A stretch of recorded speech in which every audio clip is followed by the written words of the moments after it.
Olá! E para você que está conectado na internet, assista agora a uma conversa sobre o filme Padre Nuestro, com o crítico Christian Pettemer.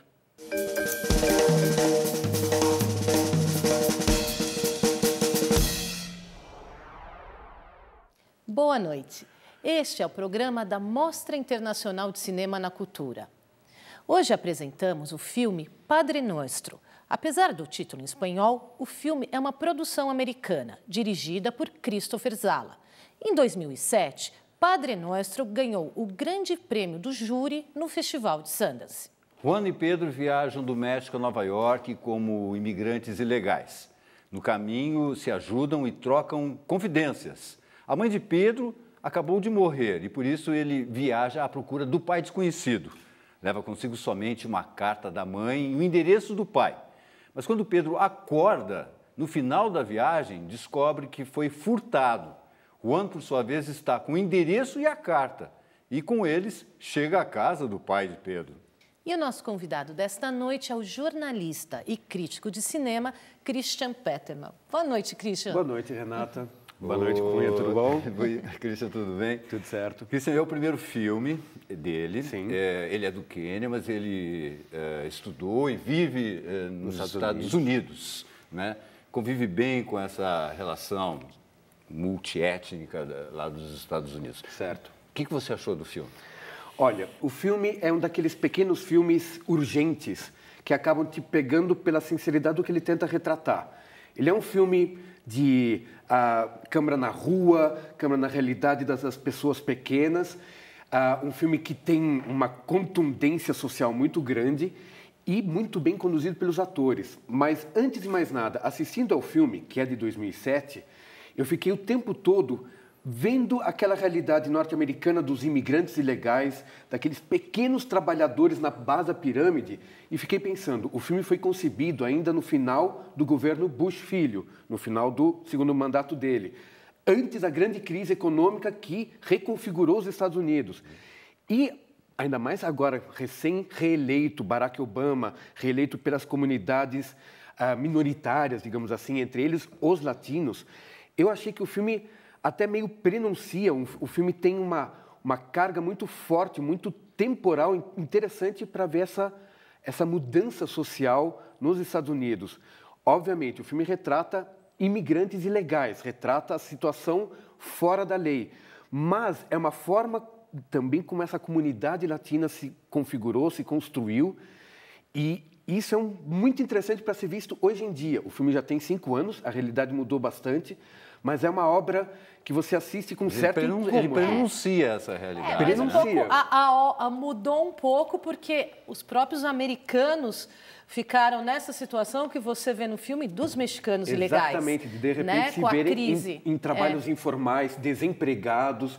Sem casa. Sem casa. Dentro da casa. Ou seja, o filme acaba mexendo com você, tem uma contundência social e ele é conduzido num ritmo meio urgente, meio de rua mesmo. E isso te pega. Ele tem essa cara até meio documentário, assim, mas não é. Porque não é.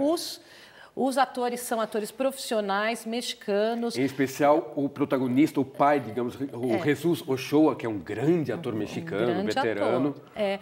Mas ele retrata muito bem essa comunidade legal mexicana, desde a saída do México até a chegada a Nova York. Para um americano, é surpreendente, você não acha? Ainda mais porque ele não foi tendencioso nos arquétipos que ele construiu.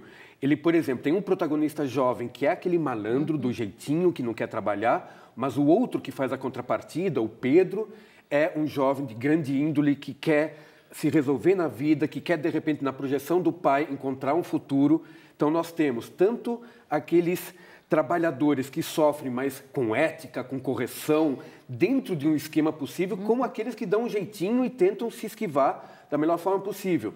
Não é um retrato maniqueísta daquele pequeno marginal hispânico ilegal. Ele mostra os dois lados, isso é bem interessante. E, para o norte-americano, mostrar dois lados já é uma coisa bastante peculiar. E eles vão se transformando ao decorrer do filme. Para quem observa as reações dos atores, em especial do malandro, ele vê momentos, flashes, onde ele sente aquele humanismo, de repente, brotar, mas a índole dele é a índole do jeitinho, etc. Mas isso é interessante. O diretor faz uma construção dramática para os personagens que evolui. Os dois se transformam naturalmente em questão de 2 dias, muito, radicalmente. E por isso que o espectador se envolve, ele identifica isso. Quando as pessoas são colocadas numa situação limite, como isso, de repente, repercute nelas, como elas reagem. Ou numa relação de um pouco que seja de afeição, né? Como ele com seu pai substitutivo. Repare, ali, né? por exemplo, vamos dizer, até dou essa dica para o espectador, repare na cena em que o falso filho com o pai estão fazendo flores de tecido. Muito boa cena. Aquela cena é muito simples, muito singela, mas pelo talento também dos atores, do roteiro, você vê o que está acontecendo ali. A transformação, um grande momento, é o turning point, é a cena onde os dois personagens passam para um outro momento. E 2 personagens que têm muita dificuldade com sentimentos, né? Todos os personagens nesse filme têm dificuldades com sentimento. Todos têm uma barreira. Mesmo a garota que acompanha o Pedro, que é uma garota junkie, viciada. Todos vivem na solidão, nessa falta de comunicação, mas tentando extrapolar, tentando vencer essa barreira. E isso é extremamente humano, próximo. Isso cria uma identificação com o espectador muito forte. Ele acompanha a jornada dessas 2 pessoas noite adentro de uma forma até um pouco incômoda. Porque esse tipo de filme também geralmente, não estou falando nada, mas não tem final geralmente muito feliz. Você fica preocupado, por onde isso vai? Você torce por um, não torce por outro, mas fica aquela coisa, esse tipo de realidade não pode ter um final cor-de-rosa. Então, o espectador fica ali incomodado. Isso é ótimo. E tem uma tensão no filme todo, né? Tem um quê de um thriller também, né? Com certeza. Por essa linguagem de rua, câmera, às vezes nos ombros, uma câmera meio nervosa, noturna, que você nem sempre enxerga direito o que está acontecendo. Isso tudo te leva para aquele universo. Eu me imaginar na situação do Pedro, de repente, numa terra estrangeira, sem falar a língua, sem $1, ilegal... É tenebroso, é tenebroso. Exatamente. Agora, tem um momento que o Pedro pega e cita a questão do sonho americano. Certo. O sonho americano, até aquele momento, poderia até ser pré-crise e tal. Pré-2008. Mas indo até ao encontro do que você falou, ele prenuncia essa coisa carcomida que é hoje o sonho americano. Né? 2007 ainda não havia acontecido a grande crise, mas de qualquer jeito, o sonho americano já não era há muito tempo aquilo que levou hordas migratórias de vários lugares do continente americano, da Europa. Os Estados Unidos já não eram mais totalmente aquele oásis, o paraíso onde você quer chegar. Então, já de imediato, é um sonho que já estava enfraquecido, com uma base fragilizada e prenunciando a derrocada de 2008. Mas o filme é bem nítido nisso. Verbaliza-se o sonho americano, é o que, de repente, aquela garota Magda, que se tornou uma junkie nas ruas, de repente também procurava, é o que o lavador de pratos, o pai Diego, procurava. Mas não acontece para todos, acontece para poucos. Isso é bem pontuado pelo Christopher Zala, pelo roteiro dele, o roteiro original dele próprio. Ele realmente, sendo norte-americano, mesmo nascido no Quênia, mas se formou em Ohio, etc., ele tem plena noção de que o sonho americano não existe mais e, pelo contrário, muitas vezes se transforma num mais autêntico pesadelo para o cidadão ou para o invasor, digamos assim, que está naquele cenário. Por sinal, o diretor falou que se baseou para construir o personagem do pai no próprio pai. Certo. Porque apesar dos pais, do pai e da mãe, serem acadêmicos, professores, eles sempre fizeram muita questão que ele trabalhasse, para sentir como a vida é dura. Foi até pescador de salmão para pagar a escola. Certo. Você acha que ele conseguiu passar isso no filme? Bom, eu acabei de mencionar, vamos dizer, aquela cena da relação do pai com o falso filho e as flores sendo costuradas. Ele conseguiu pontuar em alguns poucos momentos, mas em especial na transformação da figura do pai, que é uma pessoa reservada, que no começo falava, não me chame de papa, não me chame de papi, etc. Aos poucos se transformando, ele realmente construiu uma figura paterna muito forte e uma figura paterna sem paternalismo, realmente que você veio aqui para quê? Para ganhar a vida, para montar nas minhas costas? Não, cada um tem que ter o seu trabalho, tem que ter a sua realidade, o seu sustento. Isso é bem colocado e, de certa forma, se você também fica pensando um pouco, geneticamente o filho autêntico puxou esse lado. Ele é uma pessoa que está ali para batalhar. Ele não se importa de passar um dia todo carregando baldes para ganhar $50 no final do dia. Então, essa imagem do estamos aqui juntos, somos uma família, sou teu pai, você é meu filho, mas você tem que saber se virar, você tem que construir a tua personalidade profissional, o teu ganho. Isso é bem colocado, sutilmente, não é um discurso, não é panfletário.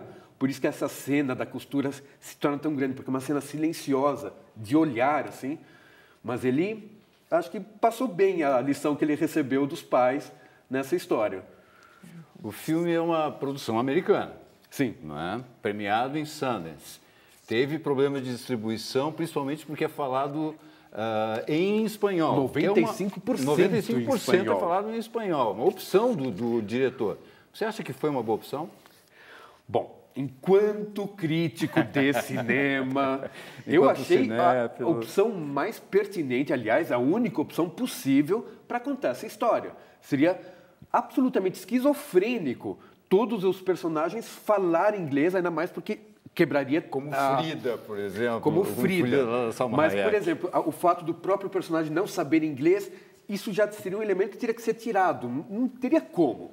Era para ser realmente falado integralmente em espanhol, com a Magda, às vezes, soltando alguma frase em inglês. Mas, assim, perfeito. Para o filme, foi pertinente, engrandeceu o filme, incorporou o filme, justificou, de repente, o prêmio em Sundance, mas...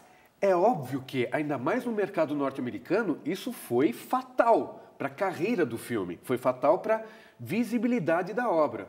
São poucas as pessoas que se disponibilizam, nos Estados Unidos em especial, a ver um filme falado em outra língua, ou seja, ler legendas, ainda mais considerando, é um filme norte-americano passado em Nova York, mas vou ter que ler legenda? Não mesmo, ninguém vai ter esse interesse. Então foi terrível. Com o lado menos glamuroso possível de Nova York. Ainda mais, todo o lado B e ainda mais falando em espanhol. Infelizmente, nesse sentido, eu não sei, por enquanto é o primeiro e único longa do Christopher Zala. Espero que ele realmente volte a encontrar produtores, financiadores para uma próxima ideia, porque ele tem sensibilidade, ele tem uma boa pegada com diretores, ele sabe conduzir o drama sem barrigas, não tem pontos mortos, mas, infelizmente, por enquanto, ele sofreu terrivelmente com a pouca visibilidade desse filme por causa desse problema mercadológico. Mas que bom que ele fez isso. Tá bom. Muito obrigada, Christian. Eu que agradeço. Christian, obrigado, então. Até a Beleza, próxima. até a próxima, com certeza. Obrigado. Bom, é possível assistir a uma versão maior das nossas conversas. Acesse o site do programa no Semais, o portal de conteúdo da cultura, semais.com.br/mostra. Fiquem agora com Padre Nuestro. Bom filme e até o próximo programa da Mostra na Cultura.